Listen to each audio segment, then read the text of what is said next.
A question survivors often ask is, what did I do to make these family members hate me so much? When the real question should be, what is wrong with my family to target, hate, and abuse me? Today we're going to be talking about this. It's something that we hear too much, we feel, and hopefully this video can help someone who is feeling the same way. Hi everyone, I'm Sarah. I'm a certified coach. I specialize in abuse recovery from narcissistic, sociopathic, and psychopathic abuse. If you're interested in trauma-informed content, go ahead and hit that subscribe button and let's go. It's sad that we as survivors continue to try to make ourselves the problem because the real problem decided that they can't take accountability for their actual problems that they project onto us so they can sleep at night. Something that will stick with me is the fact that growing up with my family who hated my existence really needed my presence to function. When I did leave for college and had to come back during the required breaks, it was my job to get the house back into shape since I was the best at cleaning, organizing, and I was really needed because it's more convenient to use your daughter than hire a cleaning service, right? Why was it that my service was needed for the house to be in order? Or the fact that when the house was how they wanted it, I was discarded, and then World War 79 began. We are not valuable as a person, but we are valued as an object that can be used. When the task is done, we are shut away until we're needed again. We are shamed for having emotions, dreams, interests, and even morals. Why? If we have a free sense of self, we cannot be the perfect tool an abuser can use at their will. We have to remember that the goal of the abuser was to destroy our thought process and make us believe that we were the bad child, the problem child, the child who could never do anything right, and the child who is mentally unstable or ill. If we knew they were the problem, we would leave. Deep down, they know that, which is why they use love bombing to keep us remembering the small but huge to us times when they did things for us, pretended to care about things we like, or even told us that they were proud of us in rare situations.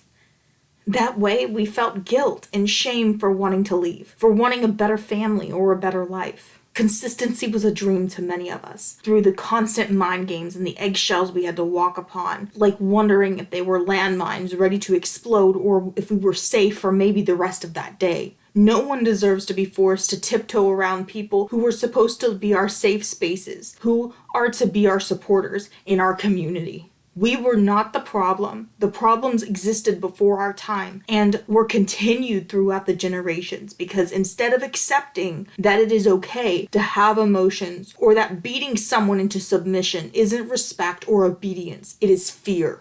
No one learns while in fear. They simply turn on survival mode.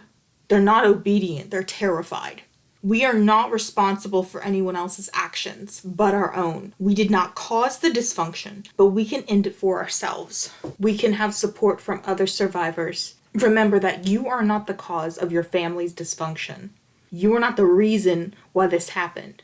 You were not a bad child. You were a child that was in a bad situation. Realize that the problems that were fed to you were just that. They were problems that were fed to you because someone could not take accountability for those problems. And that led you to being the person who had to deal with them. You couldn't simply be a child in a home when there was complete chaos running around. Screaming, violence. All of this anger that you may feel right now because of what happened to you is because you know deep down that you did not deserve this treatment. No one deserves this type of treatment. It will never be your fault, no matter how many times you try to think about it, no matter how many words they try to feed in your head. It was their fault. You were a child. People want to say, oh, well, that's your parent, that's your mother, that's your father. Well, listen up. We were the child. That was our mother. That was our father. How dare they? Don't they realize that makes it worse? People don't know that they need to open their eyes.